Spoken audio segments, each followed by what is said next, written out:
Hey, it's the right Rican. And for you Biden supporters, or should I really say for you Trump haters, how are you enjoying Biden's America and Biden's world? How are you enjoying it? Are you enjoying the the higher gas prices? Are you enjoying the instability around the world? For all in the crisis at the border, uh, the violence going on in Israel. How do you like that stuff? Because for Trump's faults, he pretty much calmed down the stuff in the border, and he was signing peace deals in with Israel and other parts of the Arab world. And here we are, uh, just over 100 days of his presidency, and the world's going to uh, the the world's hitting the fan right now. You know the expression. So are you happy? Are you satisfied with your vote? I, I just don't know. It's like I understand Trump hurt your little feelings, but with his tweets and his confronting of the media, but the media lies to you. Um, that's not exactly where I intended to go with this rant of mine, but what I want to show you are some headlines here. This is not the one. There was a funny headline that I was told about. Let's see. I'm going to search about it before I talk about the Israel stuff. I want to just point this out. New York Times, no gas shortage. I want to see if this. Let's see. I'll do it live with you guys and see if it's true. Um,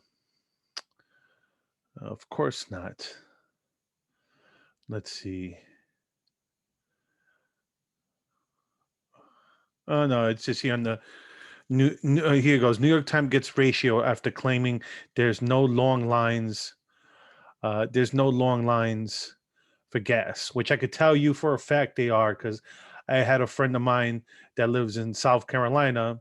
He sent me a picture of his gas line. So, um, anyways, that's not what I really wanted to talk about. I just wanted to, um, I just wanted to rant about Biden's America, and if you guys are happy about it, I'm not, obviously. But I'm just going to go into the Israel story just because this is what goes on with the left. You could tell if someone is, you could tell when people don't like Israel by their response to what's going on here, because they'll be like, oh, but Israel has this powerful defense force. Yes, but I mean, when you look at the sheer amount of rockets, even if they're like, uh, they have nowhere near the sophistication of Israeli weaponry, you're still talking about there, for every like one missile uh, Israel shoots, it's like at least like 50 to 100 rockets are shot by Hamas. And the crazy thing about it is they store these rockets in schools and hospitals and mosques, and the media covers up for it.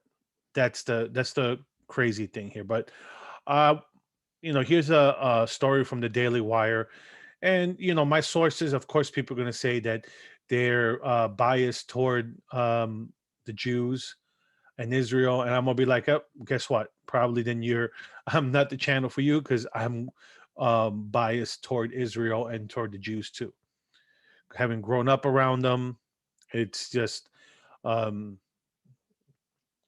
I've seen how much there's a reason why they stay together, and they help each other out. I mean, there's strength in numbers, and they're a small minority in this world, and that's why they stick together. You can't blame them. But here it goes. Hamas launched a barrage of 130 rockets, according to the New York Post, which noted that mosques across the strip chanted "God is great" and "Victory to Islam." Here's some raw footage from the IDF. Let's see. Let's click on it real quick.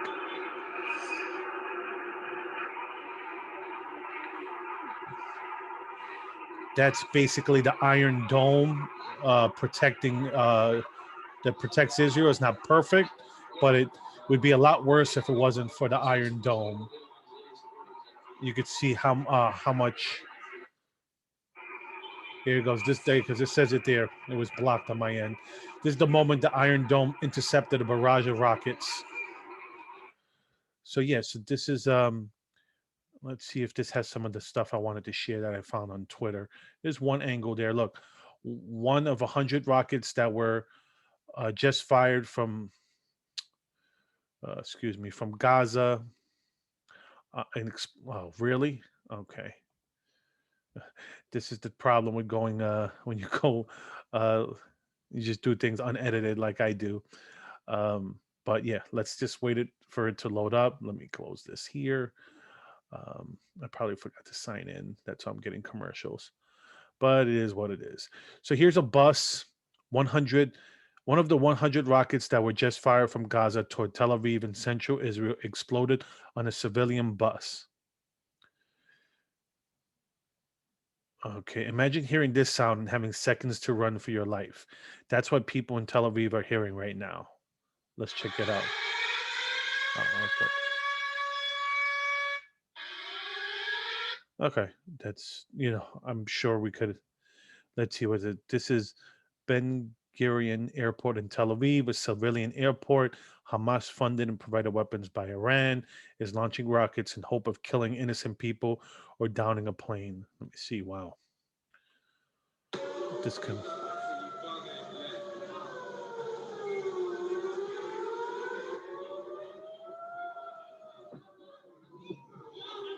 Wow. At an airport, too. One Israeli woman reportedly died after a rocket strike in Rison Leison, south of Tel Aviv.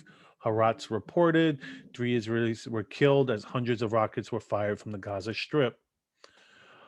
Um, okay, here. Before I go into some more videos,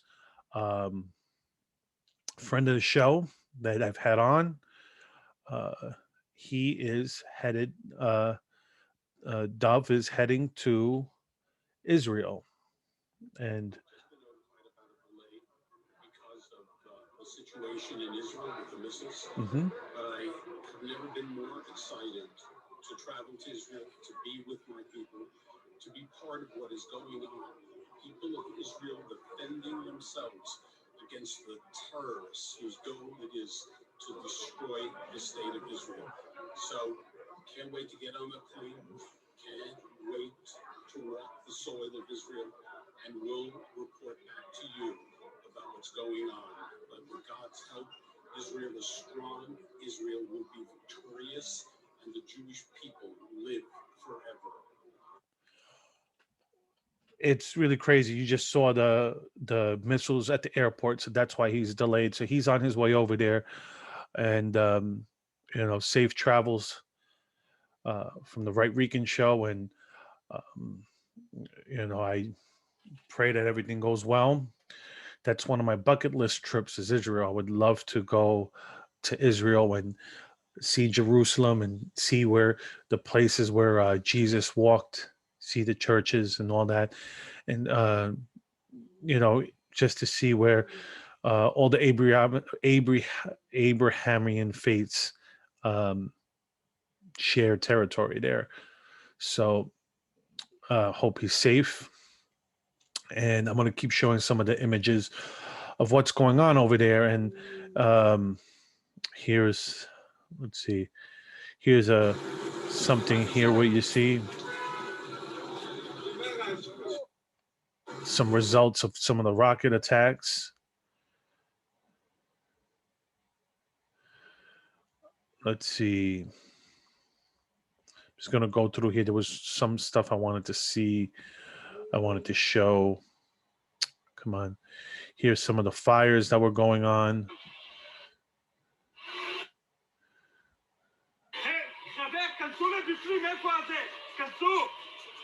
So you can see, this is the result of the rockets fired. That's the result of some of the rockets fired. Here's some debris. Let's see what's going on here. You can see more fires. The fire, but you could see all of that. You saw the burnt out bike. I don't understand what he's saying, but you could see what's going on. I mean, could you imagine having to live like this? You know, people talk about, you know, what the Palestinians have to live through, but this is stuff that, you know, some of it they've done to themselves. Here's some pictures. I mean, here, let me make this bigger so people could see what's going on. Wow. Wow. Just wow. Just how bad this is right here. Look at this. Some looks like some tours. Uh there's a picture of the bus. There was some other stuff here. Okay, that one I already went through. Here is some either like a walker. It looks like a walker, I think, or is that a stroller? No, it's a walker.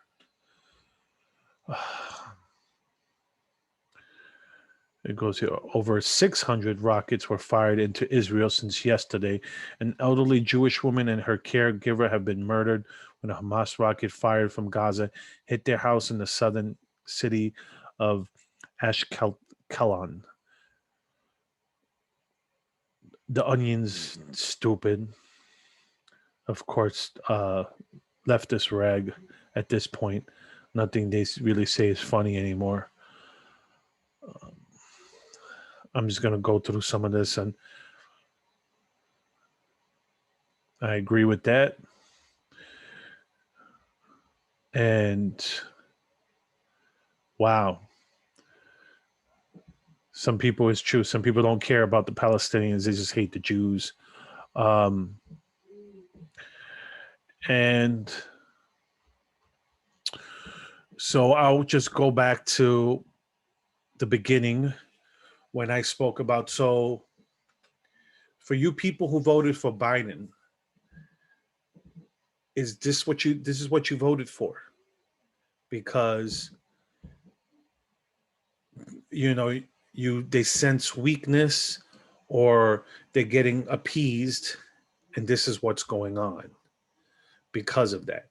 They didn't do this when Trump was president because they feared him. And as much as people hate the way he spoke and the way he tweeted, our enemies feared us because they thought he was crazy. And at the end, he really wasn't.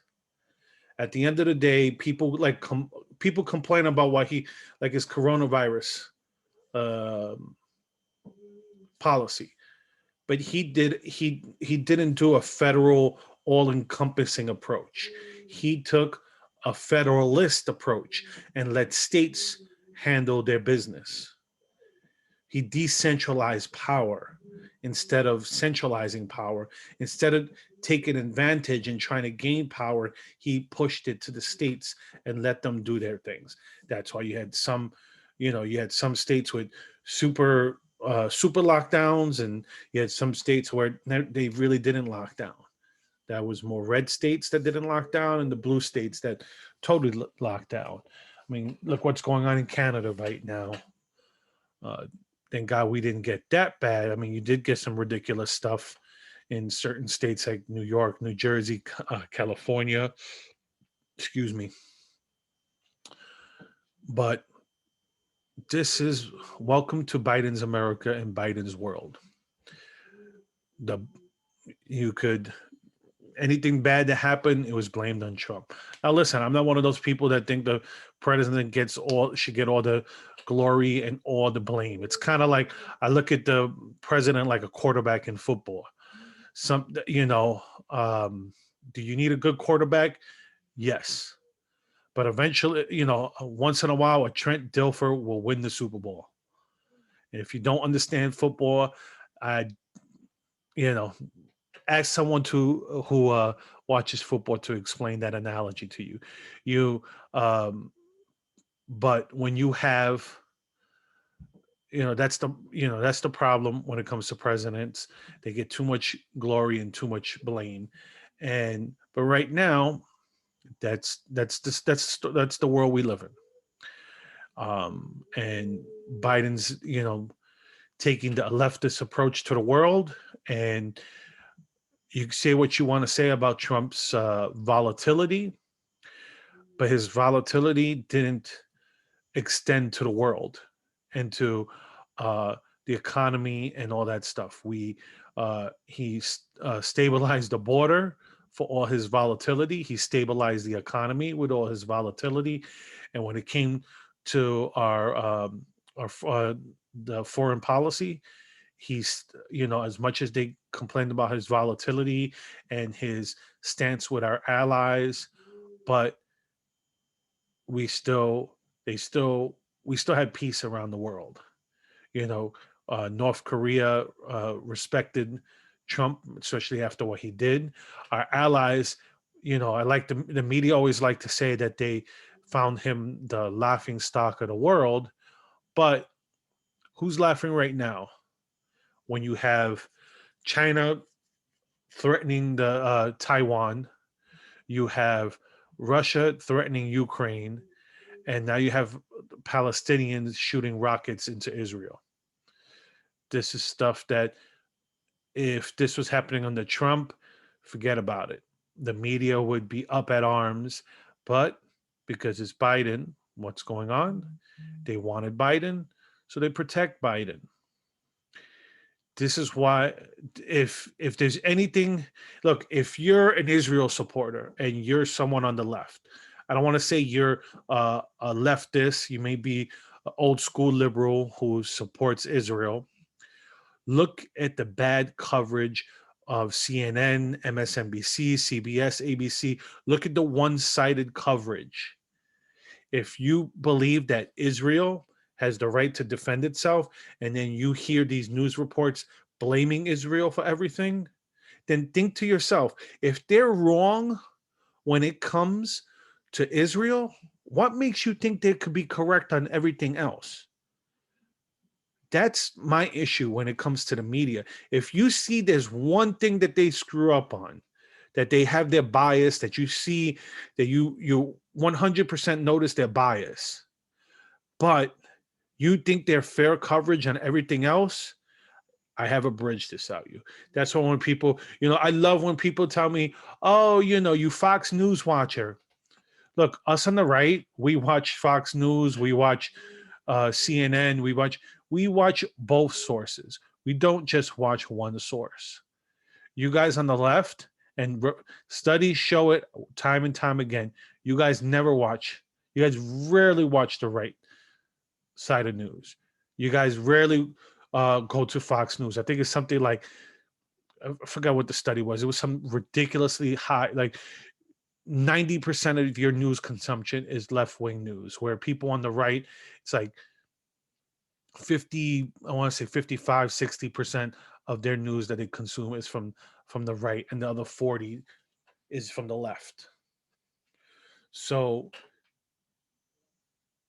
in conclusion, please pray for Israel. As if Even if you're even if you're not religious and you're someone that just supports them, that they have the right to defend themselves, just support them however you can. They got organizations that you could send money to help them out in whatever, let's say, helping out with rebuilding, help, stuff like that. um but keep that in mind when you watch the news and you see the bad coverage of this Israel Palestinian thing. um when you see this bad coverage, and you watch CNN and you see how they screw up this coverage, keep that in mind when they're covering other stuff, because if they have this bias here, they have their bias with everything else.